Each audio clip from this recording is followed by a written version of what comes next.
En muchas partes del mundo, divorciarse es doloroso, pero en la India, divorciarse puede convertirse en una condena social, legal y emocional.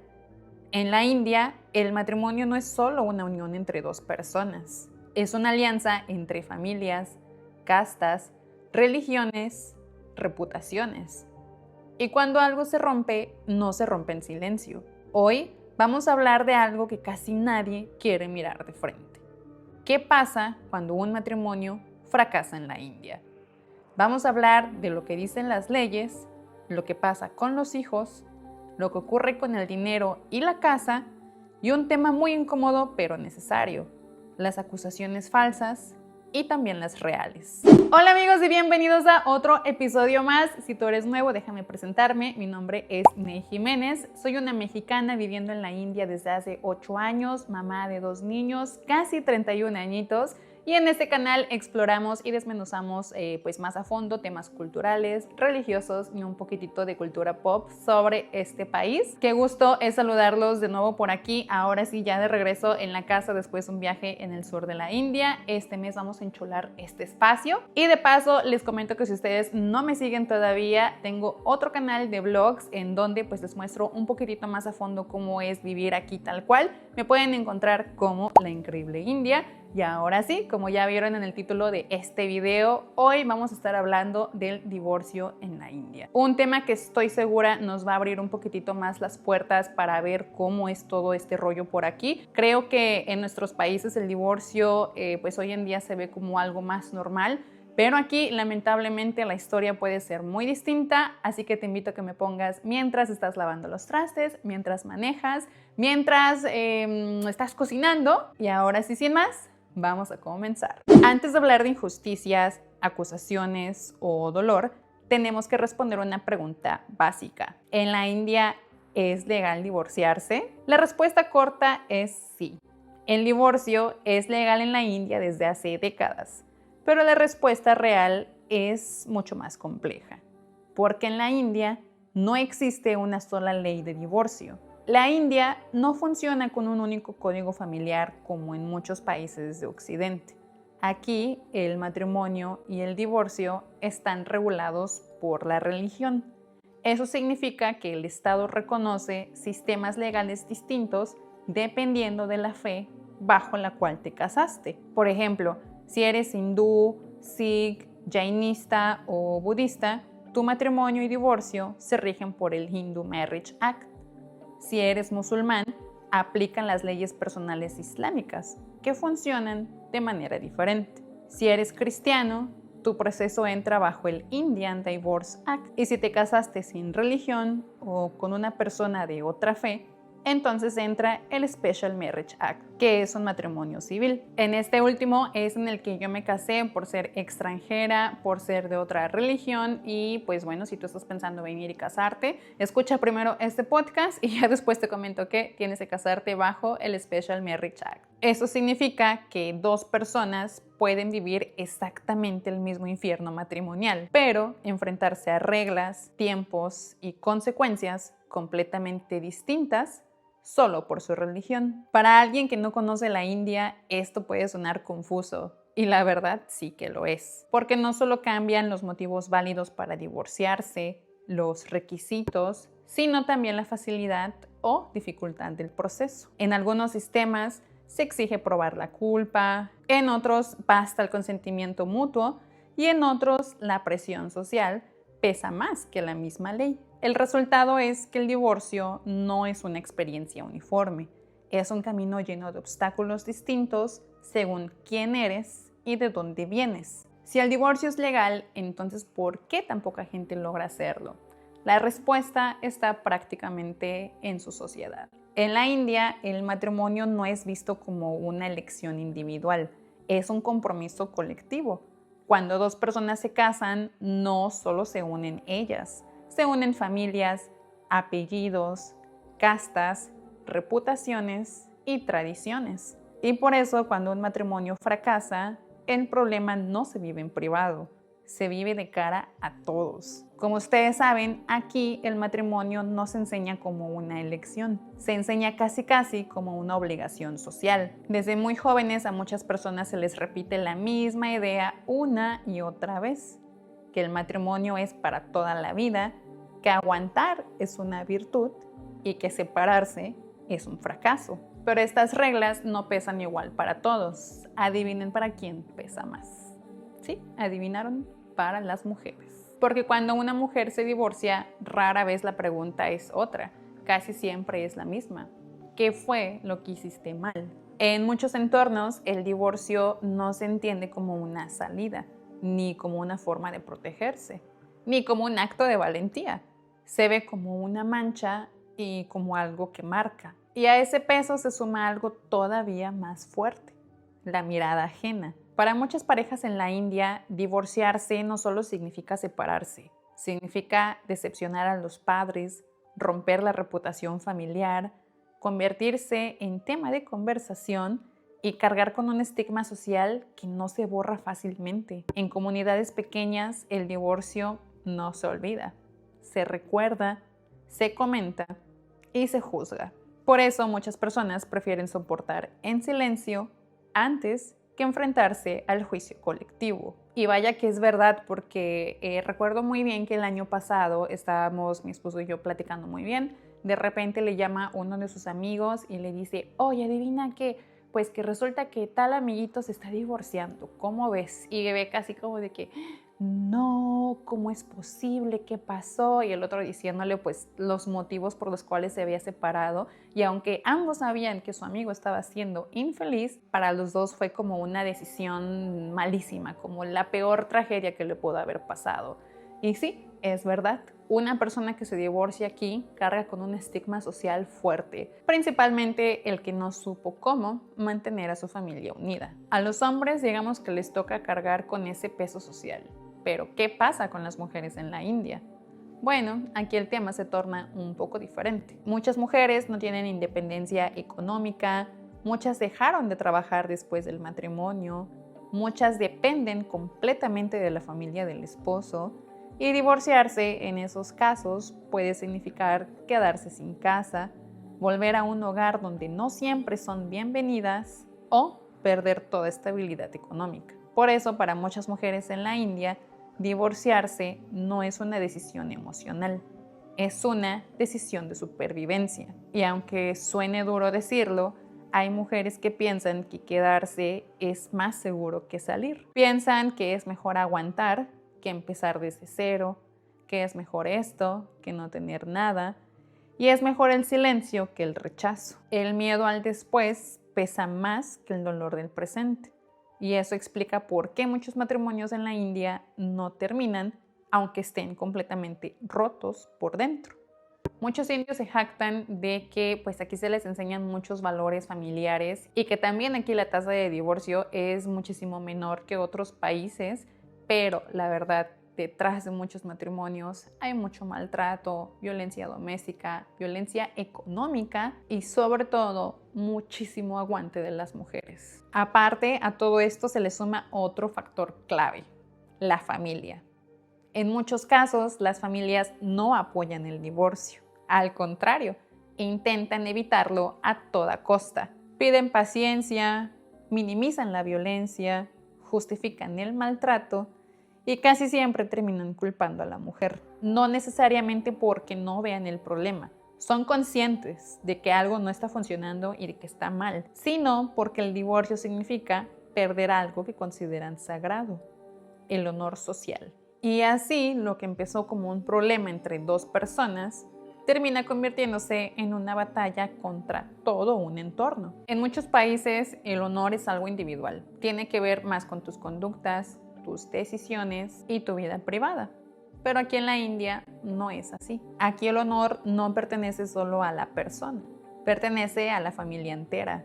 Lo que hace uno, lo cargan todos. Así que el matrimonio es visto como una prueba de estabilidad, de buena educación, de respeto a la tradición. Una familia bien es una familia con hijos casados, con matrimonios estables, sin escándalos públicos Y por eso, cuando un matrimonio fracasa, no solo se percibe como una separación, se percibe como una falla pública, algo que rompe la imagen de normalidad. Así que en muchos contextos, el divorcio no se vive como un acto privado, se vive como una amenaza directa al prestigio familiar. Las preguntas no tardan en aparecer. ¿Qué fue lo que pasó ahí? ¿Qué tipo de familia es esa? ¿Qué fue lo que hicieron mal los padres? ¿Y cómo educaron a sus hijos? El divorcio despierta sospechas, rumores y juicios, aunque nadie conozca la historia real. Fíjense que eso me lleva muchísimo también a algo que he notado, y es que aquí no están acostumbrados a que una mujer responda, no están acostumbrados a que una mujer se defienda. ¿Por qué? Bueno, porque desde pequeñitas se les enseña que no tienen que hacerlo. Si ellas se portan bien en casa de sus suegros, significa que sus papás les dieron una buena educación. Por lo tanto, los papás se sienten pues como una buena familia, les sube el ego bastante, y más que nada significa que los educaron bien y que son una familia de bien. Y eso nos lleva a lo siguiente, porque aunque ambos se divorcien, el peso del deshonor no cae igual. La mujer divorciada suele ver vista como problemática, rebelde, incapaz de mantener un hogar. No se analiza lo que vivió, sino que se analiza lo que representa. El honor social no solo juzga, también controla. Muchas familias presionan para evitar el divorcio no porque no haya sufrimiento, sino porque temen el qué dirán, la pérdida de estatus, el rechazo social y el impacto en futuros matrimonios de otros hijos. El mensaje implícito pues es bastante claro: aguanta para no avergonzarnos. Aquí ocurre uno de los conflictos más dolorosos. La dignidad personal queda en segundo plano cuando el honor familiar se percibe como prioritario. Hay personas que permanecen en matrimonios violentos, humillantes o completamente vacíos, no por amor, sino por miedo a romper la imagen. El divorcio se vuelve más peligroso socialmente que el sufrimiento privado. Aquí la verdad sí me gustaría hacer un paréntesis, porque hay un punto del que casi nadie habla cuando hablamos de divorcio en la India, y es lo que ocurre cuando la mujer no es india. Porque el divorcio no se vive igual cuando eres una mujer nacida y criada dentro del sistema social indio que cuando eres extranjera que se casó con un hombre indio. En muchos casos, las mujeres extranjeras tienen algo que para muchas mujeres indias es casi impensable: la posibilidad real de irse. Si el matrimonio fracasa, la mujer extranjera puede divorciarse y salir del país. Puede volver a su lugar de origen, a su idioma, a su familia, a una sociedad donde el divorcio, aunque doloroso, no implica una muerte social. El qué dirán existe, pero no define su valor como mujer. En cambio, para muchas mujeres indias, el divorcio no es solo el fin de una relación, es una ruptura con todo su entorno: familia, vecinos, comunidad, incluso oportunidades laborales. No solo se trata de emociones, sino de consecuencias reales y cotidianas. Esto no significa que el divorcio sea fácil para una mujer extranjera. También hay miedo, duelo, culpa, procesos legales complejos que vamos a ver más adelante, y en muchos casos violencia emocional o económica. Pero hay una diferencia estructural clave: la sociedad de origen no la condena de la misma manera. Las mujeres extranjeras suelen tomar decisiones desde un lugar distinto, no porque sean más fuertes, sino porque el sistema no las ata de la misma manera. No cargan con el honor familiar, con el mandato de aguantar, con la idea de que su valor depende de mantener el matrimonio a toda costa. Por eso muchas se divorcian y se van. Cierran un capítulo y reconstruyen su vida en otro país. Mientras que muchas mujeres indias, aunque queriendo irse, no pueden, porque no tienen a dónde volver sin ser señaladas, porque sus hijos, su familia, su estabilidad económica y su reputación están en juego. Hablar de divorcio en la India sin entender esta diferencia es quedarse en la superficie. No es solo una cuestión legal, es una cuestión de contexto, de redes de apoyo y de cuánto castiga una sociedad a las mujeres por elegir su propia vida. Así que teniendo esto ya en mente, vamos a hablar cómo es que las mujeres en la India viven el proceso del divorcio. Desafortunadamente, cuando una mujer decide divorciarse aquí, algunas veces su propio hogar deja de ser un refugio. Hay padres que no aceptan a sus hijas de regreso, no porque no las amen, sino porque sienten que el divorcio las convierte en una amenaza para el honor familiar. Temen lo que dirán los vecinos, temen el impacto en el matrimonio de otros hijos y temen quedar marcados socialmente. Y así una mujer puede quedarse sin esposo y también sin familia. Por eso para muchas esa posibilidad es más aterradora que seguir en un matrimonio roto. Aquí en la India los hijos también ocupan un lugar central en el matrimonio. Muchas veces se convierten en la razón principal para no divorciarse. Ya saben, el que es mejor quedarse juntos a que crezcan en un matrimonio con un padre ausente. A muchas mujeres se les dice lo mismo una y otra vez. Piensa en tus hijos, un hogar roto los va a dañar, es mejor crecer con ambos padres, aunque no se lleven bien, y así los hijos se convierten en una razón para aguantar violencia, humillaciones o una convivencia completamente rota. Así que aquí el mensaje es bastante claro. El sufrimiento del adulto es aceptable, el escándalo social no. Y ahora vamos con la siguiente pregunta. ¿Qué pasa con los hijos cuando decides divorciarte aquí? Legalmente los tribunales indios dicen decidir la custodia según el bienestar del menor. En la práctica, la realidad es mucho más compleja. Cuando los niños son pequeños, la custodia suele quedarse con la madre, pero esto no es automático ni permanente. En la India, la custodia de los hijos no es un derecho automático, es algo que se evalúa. Los tribunales repiten una frase clave: el bienestar del menor está por encima de todo. Pero, ¿qué es lo que significa eso en la práctica? Bueno, pues eso significa que un padre o una madre pueden perder la custodia si el juez considera que no ofrece un entorno seguro, estable o adecuado para el niño. Y aquí entran muchos factores. Un padre puede perder la custodia si se demuestra violencia, no solo física, sino también psicológica, gritos constantes, amenazas, humillaciones, todo eso cuenta. También puede perderla si hay consumo problemático de alcohol o drogas, o si su conducta pone en riesgo al menor. También me gustaría decir que hay algo que muchas personas fuera de la India no imaginan, y es que en algunos casos la estabilidad no solo se mide en términos emocionales, sino también sociales. Si un padre o madre no tiene una vivienda estable, vive en un entorno que se considera inapropiado o no puede demostrar ingresos suficientes, el juez puede considerar que el niño estaría mejor con el otro progenitor. También influye el cumplimiento de responsabilidades. Un padre o madre que no paga manutención, no se presenta en las audiencias, ignora las órdenes judiciales, puede ver debilitada su posición ante el tribunal. No porque no ame a su hijo, sino porque el sistema interpreta eso como falta de compromiso. Y aquí, como en muchos lugares, el divorcio se pone conflictivo cuando la custodia puede transformarse en una herramienta de presión. Acusaciones, denuncias, informes, todo pesa. A veces la verdad tarda años en aclararse y mientras tanto, el niño vive en medio de la incertidumbre. Perder la custodia no significa perder el amor de un hijo, ni ser un mal padre automáticamente. Significa que el sistema decidió correcta o incorrectamente que en otro entorno era más adecuado.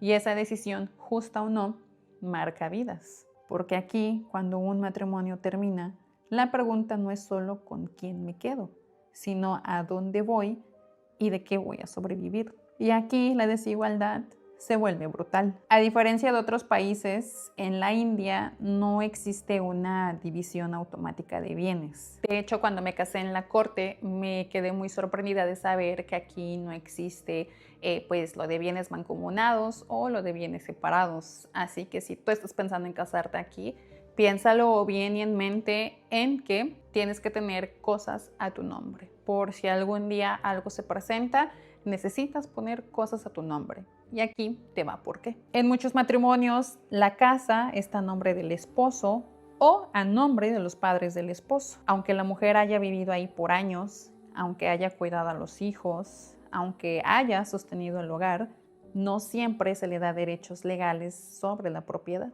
Así que el resultado es devastador. Cuando ocurre el divorcio, muchas mujeres se quedan sin casa de un día para otro. En algunos casos la mujer es presionada para irse, la corren o simplemente ella se va para protegerse. Pero si ella se va, significa empezar desde cero. Y si su familia no la acepta de regreso, la situación se vuelve más crítica. No tener vivienda estable no solo afecta su vida diaria, también afecta su posición legal, especialmente si hay hijos de por medio. La ley india contempla la manutención económica para el cónyuge más vulnerable. Así que en teoría, el esposo debe aportar apoyo económico, especialmente si la mujer no trabaja. Pero la verdad es que en la práctica muchos no pagan, otros solo pagan una parte, o algunas otras el juicio se alarga tanto para poderlo evitar. Así que el dinero, sí o sí, se convierte en una forma de control. Cada audiencia pospuesta, cada trámite retrasado, significa más gastos legales y menos estabilidad. Hay mujeres que gastan más dinero intentando obtener manutención que lo que reciben finalmente. Así que el sistema no solamente es lento, es agotador. Y ahora, ¿qué es lo que pasa con los hombres? Bueno, pues también aquí vamos a hablarlo con claridad, porque aunque las mujeres también sufren, hay hombres que también son acusados falsamente y que hoy en día van más a la alza. Como les comenté, no todos los hombres son privilegiados en el divorcio.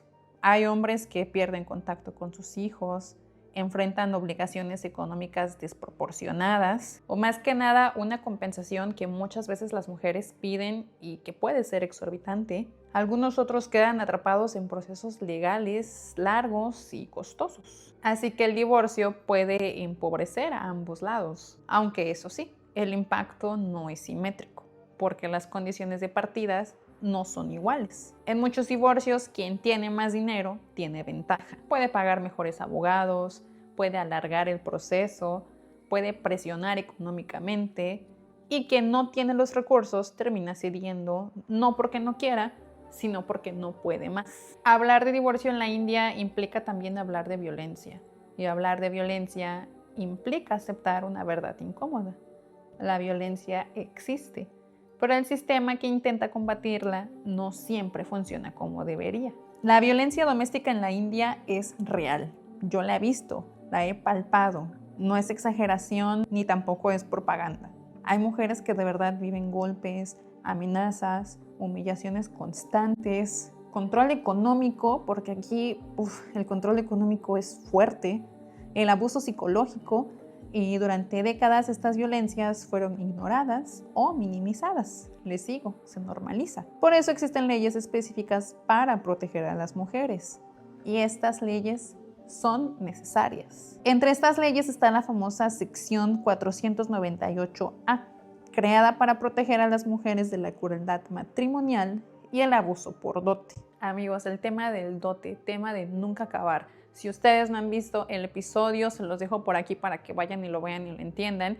Y es que muchas veces, incluso después del matrimonio, la familia sigue echando en cara a las mujeres o a su familia que necesitan más, que requieren más, que ahora necesitan empezar un nuevo negocio, y entonces la familia de la esposa tiene que ver de dónde saca para darles, para que así ellos no maltraten a la hija, un coche nuevo, oro, relojes, lo que se les ocurra. Algunas veces es tanta la presión o la exigencia de dote, incluso aunque ya les hayan dado hasta su alma, que entonces es cuando empieza esta violencia, y que de hecho hasta muchas familias algunas veces sacan a las chicas a la calle y a la semana o al mes ya están buscando volverse a casar para que les vuelvan a dar.